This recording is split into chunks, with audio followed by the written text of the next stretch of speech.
Crazy God story.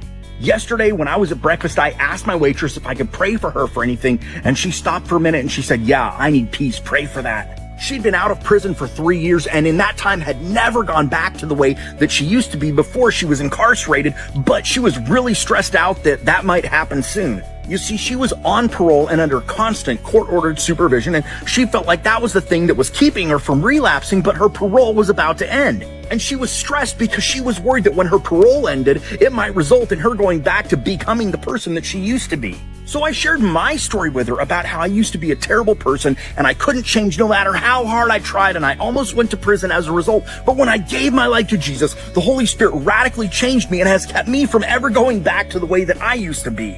It turns out she got saved while she was in prison and was radically changed, but since she'd been released, she hadn't been in fellowship with other believers or living in relationship with God or under any kind of spiritual influence, and so she didn't realize that the change the Holy Spirit made in her when she got saved was permanent. And so I talked with her for a while about what it looks like to live in a relationship with God where He's constantly working at us to keep us from going back to who we used to be and how it's not court-ordered supervision.